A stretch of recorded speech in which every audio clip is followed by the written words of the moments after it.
One more thing that I wanted to mention is that you might be aware of this demographic and health survey, which is the data source that we used in our study. So through US aid funding cuts in January of last year in 2025, that program was actually terminated.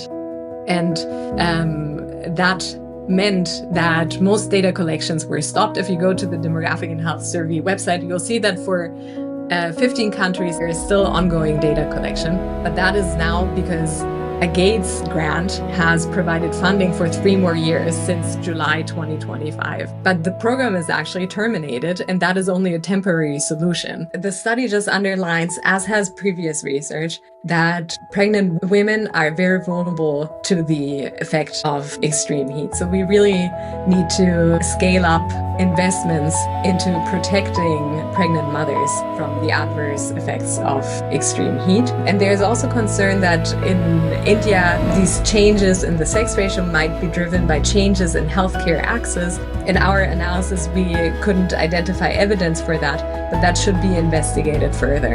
And so both protecting mothers from heat exposure in the first place, but also offering sort of a system where mothers are able to access healthcare and shield themselves from these exposures, that would be the way forward to buffer these negative health impacts. What prompted this interest in this line of research? How did you land in this very interesting line of research? Yeah, thanks. So I guess we're currently very concerned with how climate change might impact population composition and populations more generally, and also the health impacts of climate change. And we know that pregnant women are actually very vulnerable to these impacts.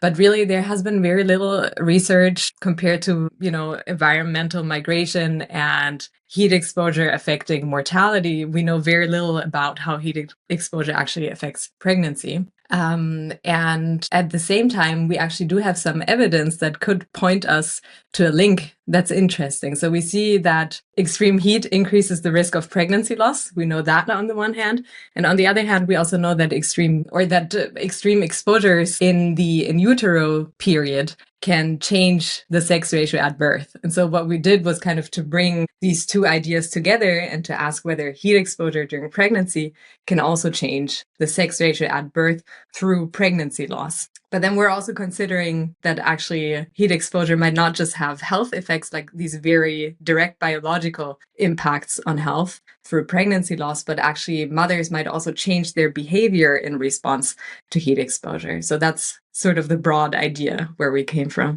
Before this research, what did the literature review say regarding this potential connection? Yeah, that's a good question. So we had some evidence already linking the temperature and the sex ratio, but that evidence is fairly limited. So firstly, it focused mostly on historic populations. Secondly, on countries in the global north, where we know temperatures are at a different level, and also there are differences in terms of population health and population composition. And the evidence that we had was mostly really associational, so not really causal evidence. For example, we had studies linking temperatures annually with sex ratios on the population level. What we do instead is actually to link each individual pregnancy with temperature exposure. There's one study actually that's an exception to this. That's a study based in Japan, but that is also a single country study. And so here what we do is to provide a large scale study on populations in the global south, contemporary populations in a causal framework, if that makes sense. Yes, I think so. What informed the choice of Sub-Saharan Africa and India for this study? You could have done it in countries that have really, really comprehensive up-to-date data that could even provide even more insight. Yes, so that's a great question. So we wanted to firstly focus on countries in the global south because we know that they face disproportionate levels of extreme heat, and also that not just they're more vulnerable in terms of higher heat exposure, but they're also more vulnerable to the impacts of heat exposure. So that explained our focus on the global south. And then we actually wanted to do an analysis across low and middle income countries. Unfortunately, however, You need a lot of data to estimate changes in the sex ratio at birth, because sex ratios are actually pretty stable within populations and also across populations. So that means you need an enormous amount of data to estimate very small changes to detect these. And that's why we ended up just pooling by region. And so we pooled for Sub-Saharan Africa. And then for India, the survey data that we used was very large as well. And then lastly, there was also a substantive interest that led us to this comparison, which is we're trying to not just investigate these biological health effects that might be disproportionately pronounced in populations that are vulnerable to heat exposure. We also wanted to know about behavioral changes in terms of the sex ratio. And so we know that in some countries of the world, sex ratios are very male skewed. India is one of them. And the reason is that there is sex-selective abortion because of son preference for social and financial reasons. And so isolating that context in India, where we know about sex-selective abortions, allowed us to investigate the effect of heat on sex-selective abortion behavior, on family planning behavior, and compare that to the biological mechanism in Sub-Saharan Africa, where we know that sex ratios are not influenced by sex-selective abortions. Yeah, that's interesting. I think you're already going to the next question, which is actually explaining what your team did. So what did you do? What kind of data did you do? What did you gather? What kind of analysis did you do to come to that conclusion? Yeah. Thanks for asking about that.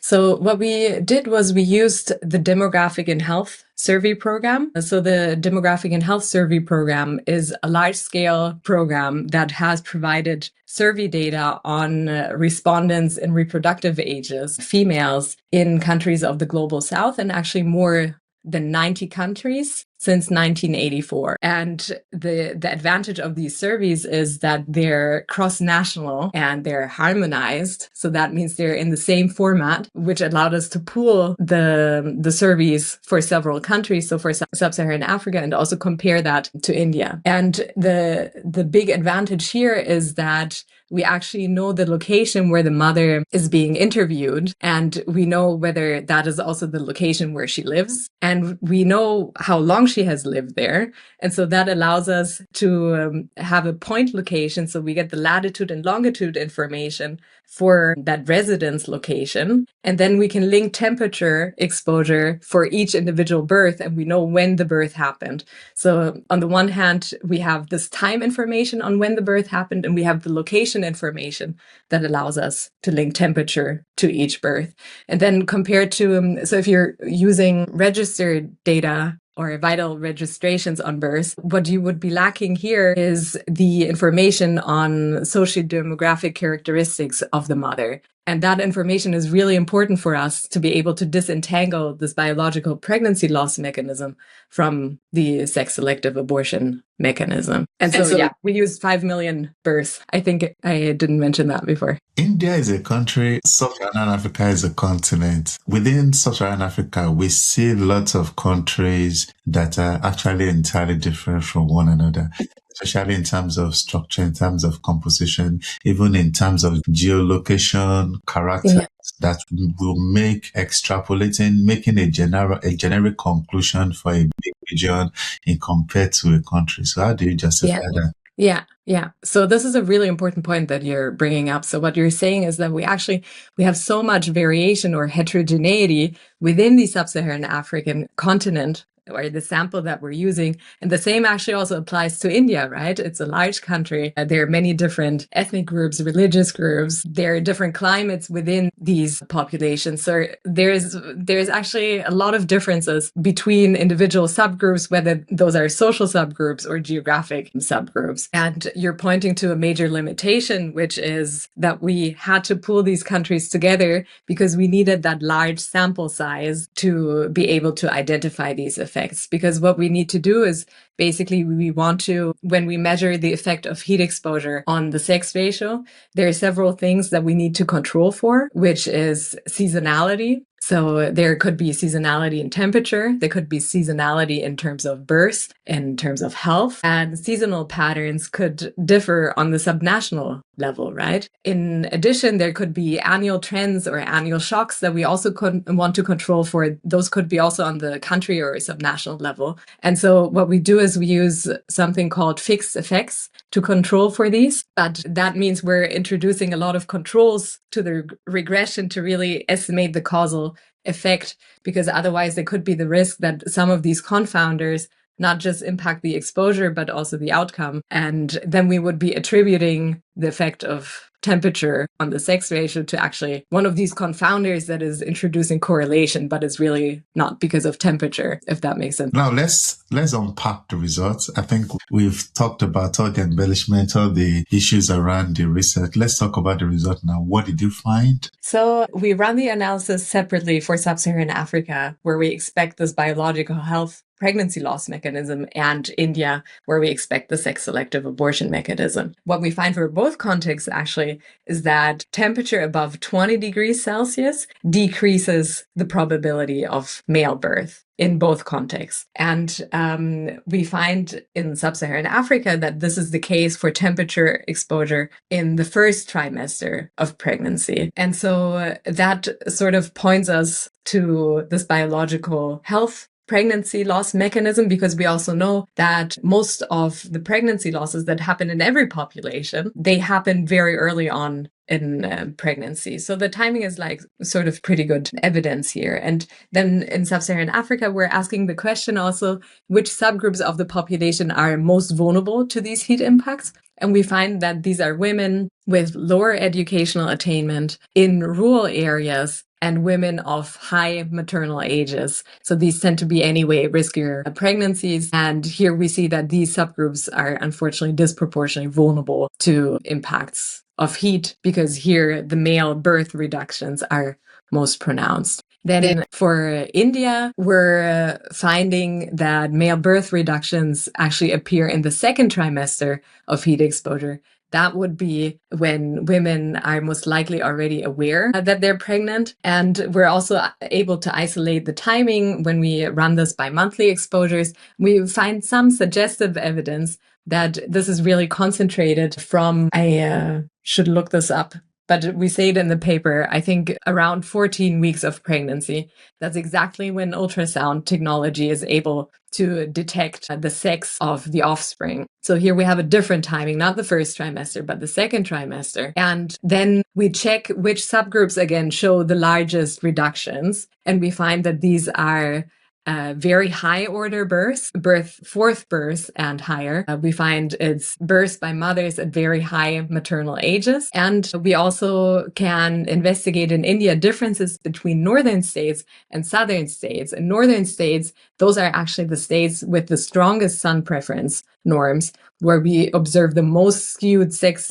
ratios, male skewed sex ratios, because of sex-selective abortions. And here we would expect that actually it's in the northern states, the sunless mothers that are most likely to sex select. And so when we isolate that group, we find some suggestive evidence that there are really large reductions in male birth probabilities, which would suggest that there are actually fewer sex-selective abortions, if that effect is indeed driven by sex-selective abortions. Of course, we don't have information on sex-selective abortions because they're not legally conducted. And so that means the state is not gathering information, nor are private stakeholders doing that. So we have to sort of infer backwards because we don't have information on maternal behaviors, but we find male birth reductions in both contexts, which based on the heterogeneity analyses by subgroups, so socio-demographic characteristics, based on the timing and based on these differences by social norms, we are attributing to both a biological mechanism and a behavioral mechanism.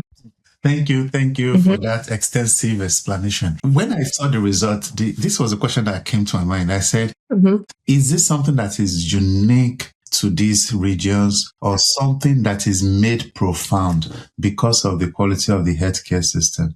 Yeah. Or we could have in a place like the UK, if that is also a similar problem, but the much comparatively more effective health system could have offset that impact. So to what extent are we seeing this generally attributable to the climate, or is it something that is happening everywhere but is offset by the better health system? Yeah.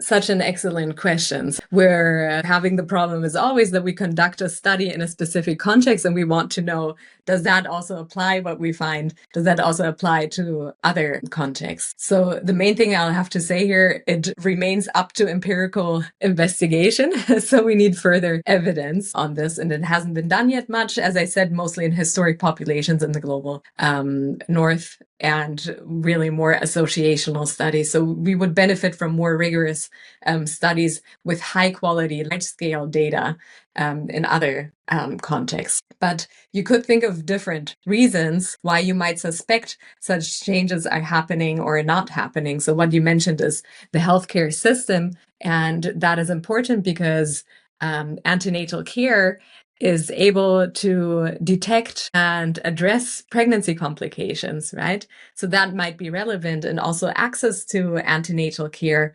and to healthcare services. We observe very different levels between high income contexts and low income contexts. So, and also, of course, maternal health, if you look at indicators such as maternal mortality, and also if you look at infant mortality, stillbirth rates, there are large differences between countries. And you might expect that based on both the healthcare system and underlying population health, actually high income countries would be able to buffer some of these negative impacts of extreme heat on the sex ratio at birth. On the other hand, however, we're also seeing impacts in the literature of extreme heat on adverse pregnancy outcomes in high income contexts. We have evidence in the US, also in Spain, in Hungary, for example, where we see that extreme heat actually increases the risk of pregnancy loss and other complications. So even though we observe some of these factors in terms of health and health systems that you would expect would protect pregnant mothers from heat exposure, there seems to be an underlying biological mechanism that could also be at play in these contexts, but that remains up for further investigation. Probably in your literature, in your search for answers, were you able to connect the mechanism, why this is happening? So what insight do you have regarding the mechanism of action of this? We draw on studies that look at the effect of extreme heat on pregnancy loss, and on studies that look at the effect of extreme heat on what was the other thing? Fertility. Because when you're investigating the effect of extreme heat on fertility and you see that birth rates are going down when mothers are exposed to extreme heat during pregnancy, and we know that heat exposure happened after the conception already happened, so the mother is already pregnant, then that points us to a pregnancy loss, right? So it's not a preconception effect. Those are also found in the literature, but we also see some pregnancy loss effects. And so those are basically the two literatures that we're drawing on, if that makes sense. Yeah, so a random question. Why is the female child more resilient compared to the male child? Yes, well, this is not a random question at all. Yeah, this is a very important and fundamental question.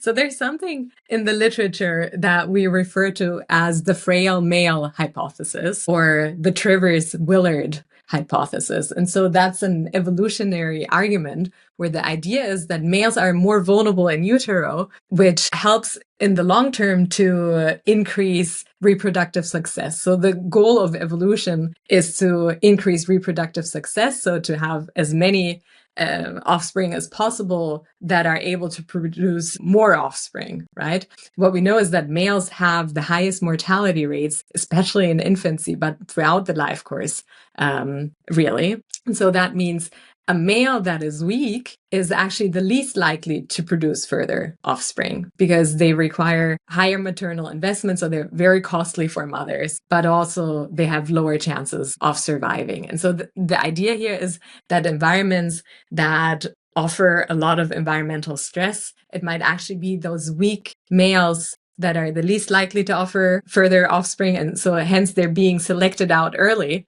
through pregnancy losses, which would then free up maternal resources for the mother to have a stronger male or a female offspring, if that makes sense. Yeah, it totally does. So where do you consider the best place to have a male child at the moment? That's a great question. Yeah, I guess we would need a lot of evidence from different countries to identify that. Okay, then how does this research change the perception of how we view the bigger things at play right now? Yeah. So what fascinates me about this is that we're actually seeing that temperature might have been affecting sex ratios at birth all this time, all along, without us being really aware of these mechanisms. Everybody's exposed to some level of temperature all the time. And we're seeing actually that temperature already above 20 degrees Celsius is associated with changes in the sex ratio at birth. And so I think this sort of uncovers really fundamental insight into how the natural environment shapes human reproduction and human population composition. I think it also shifts away the focus from just looking at the effect of extreme heat on adult and old age mortality, which is really important, but also drawing attention to really these prenatal mortality effects. So we're observing that actually there's a substantial amount of prenatal selection that already happens very early on in life, and that might be consequential for population composition at birth and hence also potentially after birth, because sex ratios at birth matter. They tell us the gender balance at birth, but that gender balance can also shape population growth and population dynamics because the sex ratio matters for marriage markets, for example. Of course, there are also more questions about, you were probably going to ask about this, I imagine, about how climate change might impact sex ratios at birth and population composition in the future. What we did here is we had a back of the envelope calculation. So this was not a full projection analysis as other demographers might do it, and that should be done in the future. Here we actually didn't find evidence that future changes or shifts in temperature in Sub-Saharan Africa and India would shift the sex ratio at birth further. And that is because the increases in temperature that we observe in these contexts is actually very high, at high levels, so above 30 and above 35 degrees Celsius. But we find this temperature effect around 20 degrees Celsius, so it's sort of a switch, a threshold effect. And so since we don't observe temperature shifts in that region, we actually don't find substantive shifts in the sex ratio for the future. But it could, of course, be that not only in the past, that has already happened, so that warming temperatures in the past shifted the sex ratio at birth. It could also be that in high-income populations where we actually observe temperature shifts at lower thresholds to above 20 degrees Celsius, that here we might see more permanent shifts. But again, this hasn't really been investigated yet.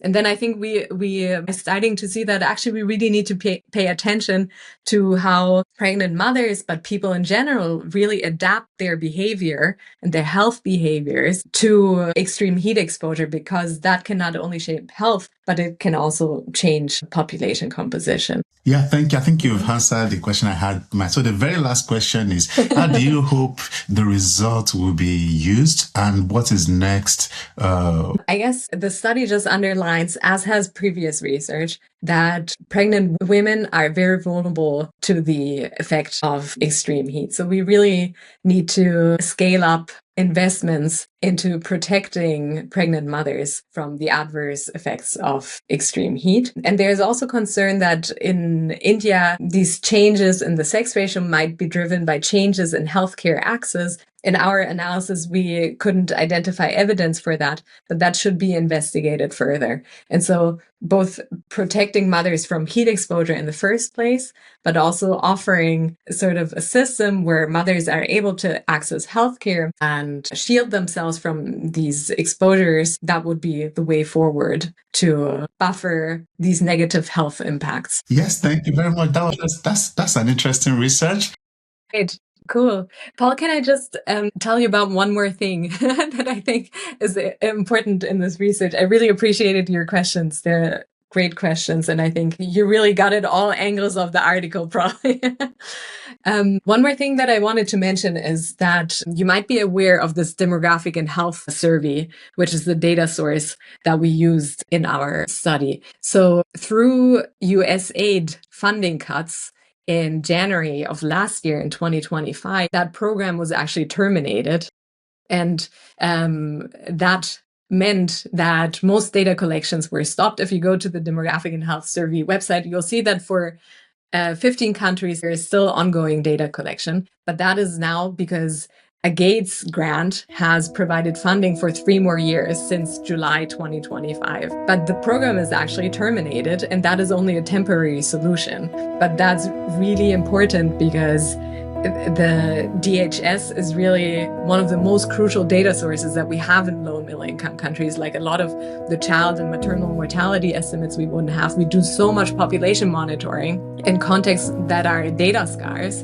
And this research really is possible because of the DHS, because it's geo-referenced, large scale, cross-national, socio-demographic characteristics. And so this is another point that I'd like to bring across, that really the research community and other stakeholders need to really think about where we're going with future data collection, and also, again, scale up investments here.